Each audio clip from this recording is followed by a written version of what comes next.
architects, and welcome to the first of hopefully many Townbuilder user guides. Today we will start by showing off what the Townbuilder looks like and the basic controls you need to know to get started building your first building. Just really simple stuff to start with. Alright, when you start the Townbuilder, you will be greeted by a loading screen and then this visual. Here you can see the so-called build plate. This is meant to resemble your printer's build plate, but it doesn't have to.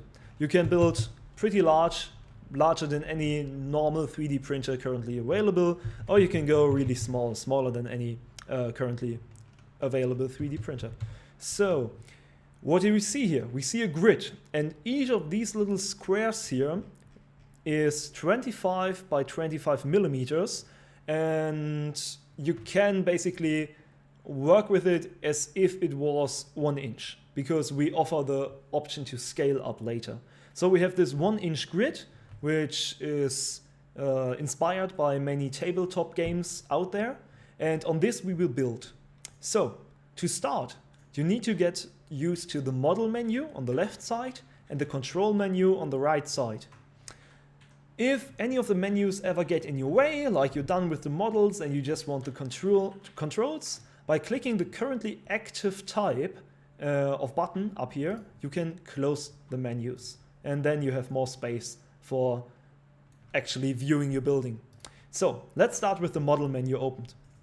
We want to build something, then we need to get our models on the build plate. And to do that, there are two different ways. The first one is to just click one of these buttons here. You get a little preview what the model looks like, and by hovering it you can also see the name of the model.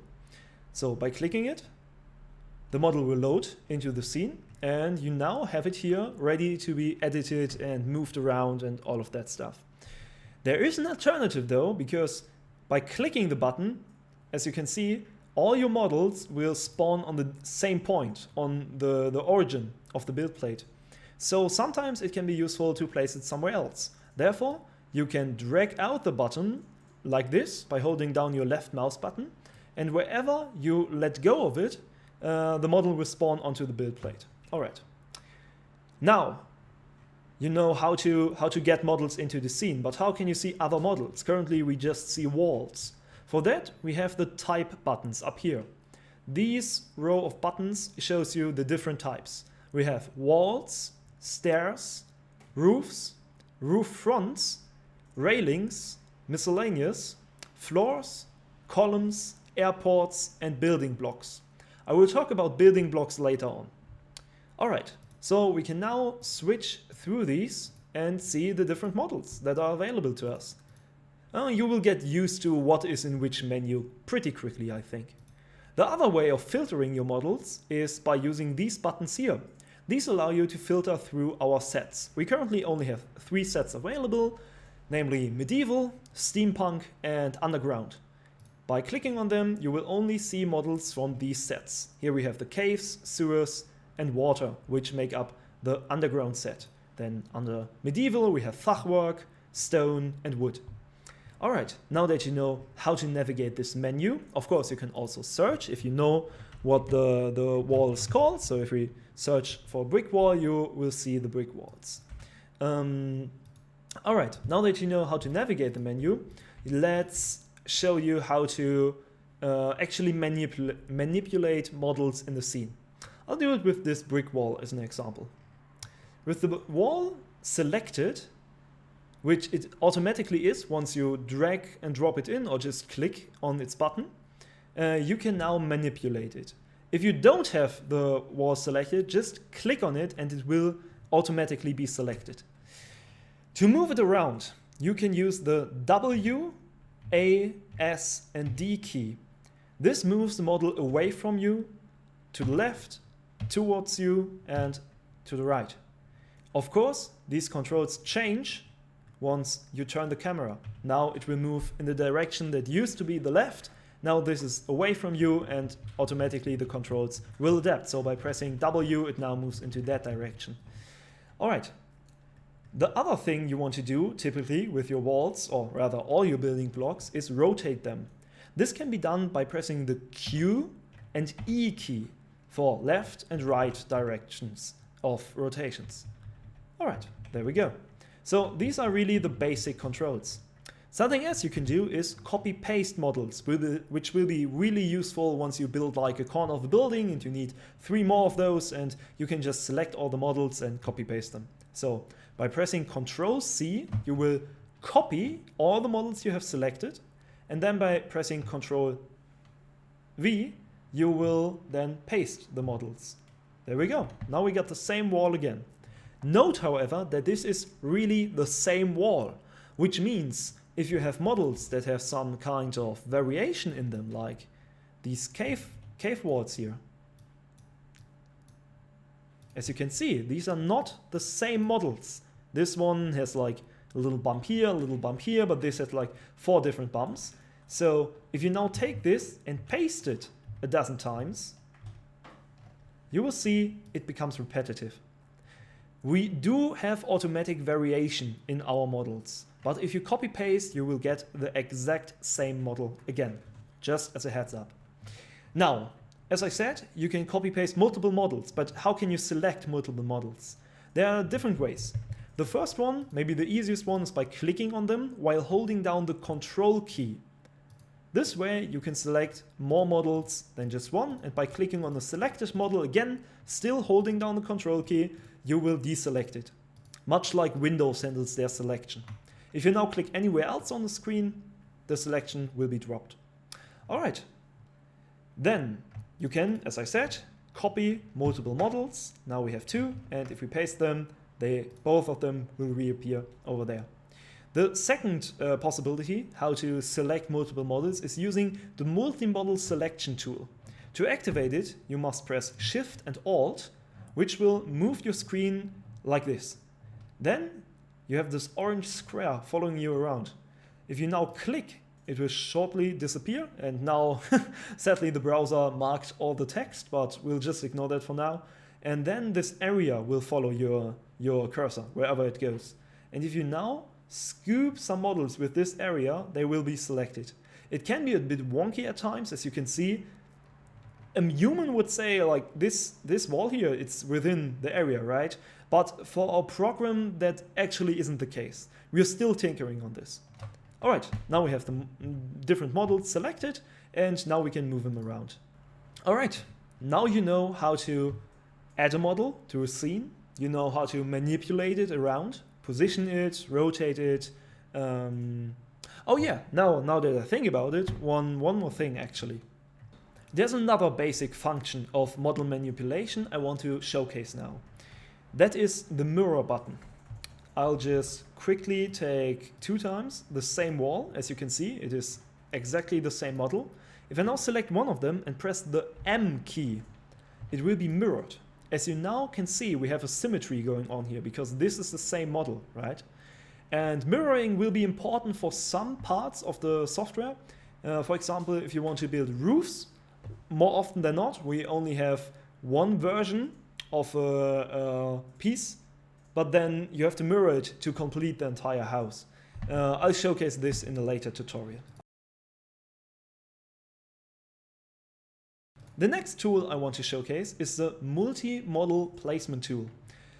It is, probably it is the most important thing about the Townbuilder, and it still lacks a couple of features. It is a bit unintuitive at times, but you will need it for sure. So, entering the multi-model tool is done by pressing Ctrl and D at the same time. Now a green square will follow your cursor around. If you now click anywhere, it will hide for a second, and as soon as you move, again, an area will follow your cursor. My personal preference is to use it as a line, but area is possible as well. It's just not very smart at the moment.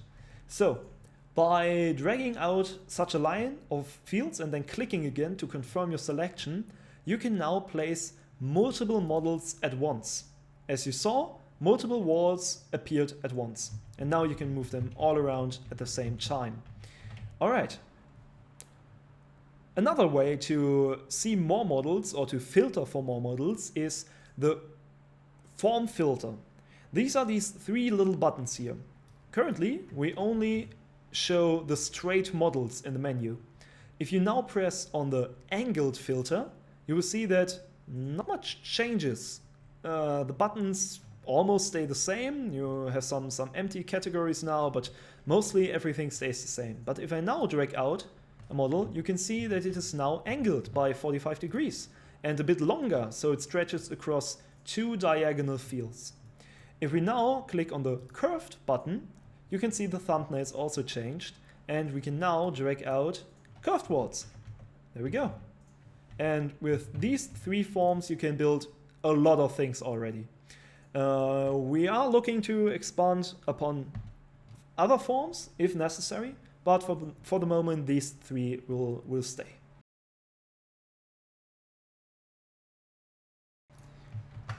Now that you know how to use the model menu, we can move over to the control menu. We have quite a few buttons here, and let's start with the hierarchy controls. The hierarchy controls is just another representation of what you see in the three-dimensional scene here. If we add another model to it, you will see it pops up in the hierarchy menu. Also, the button of the currently selected model is orange, just like the model itself. You can select your models via the hierarchy menu or via clicking on them. It doesn't really matter, it's the same thing. You can also, using these buttons, select all models in a given floor. You can strip them of the textures. This might be useful if you build like a large building and you don't want your computer to draw that much power. And yeah, you can just reduce the load on the computer by clicking this button here. And of course, you can also hide an entire floor. Now, in this hierarchy menu, you can do quite a few things, but we'll get to that in its own tutorial. Let's have a look at the model controls. Everything I showed you earlier as the basic model manipulation controls, you can also do via this menu. By the way, I forgot something. Deletion of models. Once you have something selected, simply press the backspace or alternatively the delete button on your keyboard and it will disappear. Will be deleted from the scene. Alternatively, you can also press this button here. Does the same thing. So, in here, we have a couple of things. We have the movement. As you can see, this is not animated, as if you hold down your mouse button on a selected model, you can also drag it around the scene like this. Both of them are not animated, but that's just how it is. You can rotate your models using these buttons here, and you can undo using this button here. So for example, if I have the model here, I click it, I drag it over here and place it. If I now undo, it will sit where it started. Note that this works the same way as it does in Photoshop, for example. While you have something selected, you can move it around as much as you like, and only once you place it, it will register as a move. So you won't jump around 1,000 times. Only after putting it down, you can undo what you just did. All right. And then, of course, also we have a button to mirror the model. Not very impressive on a brick wall that is symmetrical on its own, but yeah, it does work. So, what else do we have? We have the modes. And modes are really interesting. Modes allow you to further change the model, not just its position, but the model itself. For example, we are OpenLock compatible. As you can see, our walls are pretty thick. And by clicking the OpenLock button, you activate the OpenLock slots. As you can see, we now have 2 slots on the sides, here and here, and 2 on the bottom. These connect with OpenLock clips. More on that in a later video. You can also just activate the sides. As you can see, the bottom slots did not appear, but the sides did. And now for the more interesting modes, we have the door and the window mode. These will cut a hole into your model. As you can see, you now have a hole there, which works as a door. You can now select different door frames. So this is a brick wall. It belongs to the steampunk set. I'll use the steampunk doorway for it. Yeah. These doorways only appear once you enter the mode door. It is a bit weird, but I'll explain add-ons later as well. So let's head back to modes.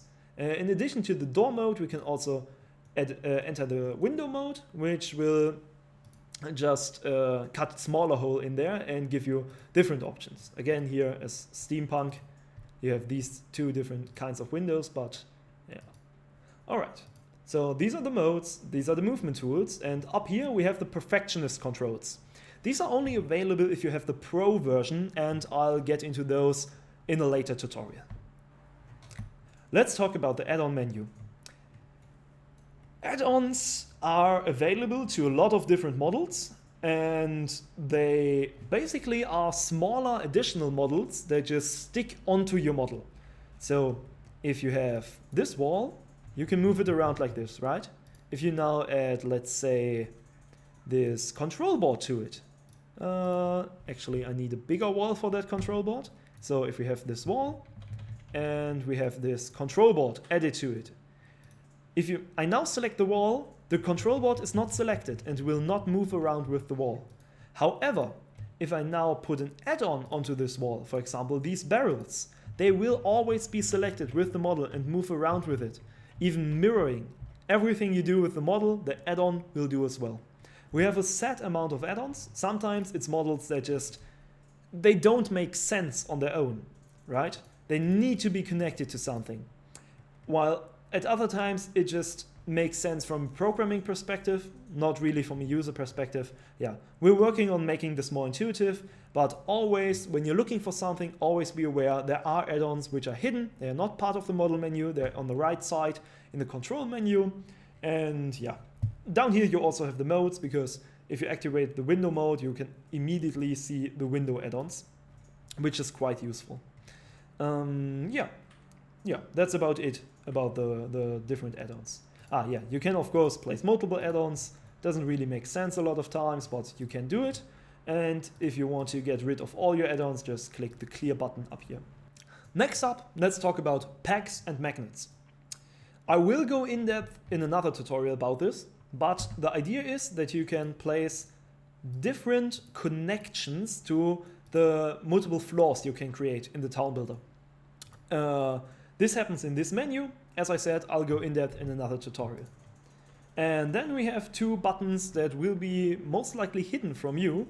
Maybe at the point of you watching the video, the building blocks will already be available, but these are some admin controls that are used for debugging. So don't wonder, these two buttons don't have to be there in your version. Okay, now we know everything we need to build a single floored building, but there's more to it. The Townbuilder supports multiple levels, of course. By clicking this button in the control menu here, you can add another floor. This now does visually nothing right now, but you'll understand what happens if I place some models in there. So I'll just quickly build a small little thing here, maybe a small building, add some floors to it, probably metal floors here, there we go. All right, if I now switch over to the second floor, as you can see, the lowest floor, number 0, moved downwards. And if I now add a new floor, I'm automatically in the third floor, while the ground floor moved all the way down there, as you can see. To change between floors, you can always use this menu and just click on the number you currently want to see. But there's an alternative to this. You can also go ahead and use Shift and W to move up, and Shift and S to move down. This I use quite often, and it is really handy to do. When you're building a larger building and swapping between the different floors, it's really handy to have this shortcut on hand. Alright, if you want to get rid of a floor, just switch right to it and press this button here, delete floor. We warn you that it is not undoable, so pressing undo won't return the floor. You just press OK and it is gone. Be aware that if you delete a floor, all models in that floor will be deleted as well. As you can see, the big metal floor is gone. If you have problems getting started with the Townbuilder and trying to find inspiration, we have something for you. The so-called community library holds a lot of community built buildings. By clicking on the community tab up here and then going for the community library, of course, we warn you that your unsaved changes won't be saved, of course. Just press yes and you'll be in the community library. In here you'll find loads of different buildings from users, and you can sort them by likes, by date, all the different good stuff. And if you want to see one of those, like what the user actually built, just hover over it and click the little edit button here. Then it will load into the Townbuilder and you'll be able to edit it as if it is your own. There we go. We're in the Townbuilder, we have the building, and as you can see, everything automatically loads in here and is already changeable. You can just go ahead and take a model and move it around however you like. Just customize the hell out of it.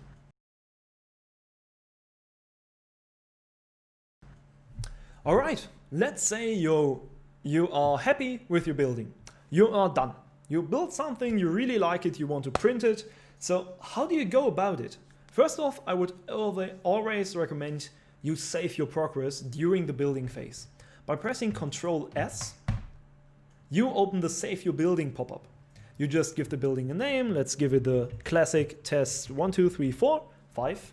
And then you select a project for this building. I'll talk about projects and the safe infrastructure in a different tutorial, but for now just go ahead and select all buildings. Probably you only have this option anyway. Then press Save As. Alternatively, you can press the Save button up here. This will prompt the same model and you will be able to save your building as well. If you're now happy with what you created, just head on over to this button here, the fourth step, Assemble, and click it. Again, you will be prompted to save your building. You will have to say into which project, into test 1, 2, 3, 4, 5. There we go, Save As. And now we ordered an assembly. But what exactly is an assembly? I will show you. After hitting this button, you will have to wait for a second. We will send you a notification email once the building is ready to be downloaded, but as I personally most of the time do, you can also just click on this button here to head over to Saves/Downloads. I already have it open in another tab here, and there you will see all your safe buildings. What you now want to wait for is for this little button here to appear. This does look different if the building is not yet ready. It will look like this if it's not ready. If you hover it and this button appears, it means it is ready to be downloaded. Just click the download button and wait a second, and there we go. As you can see now, your file is being downloaded. In here you will find each floor separated into a different STL file, some license files, and yeah, everything you need to print your building.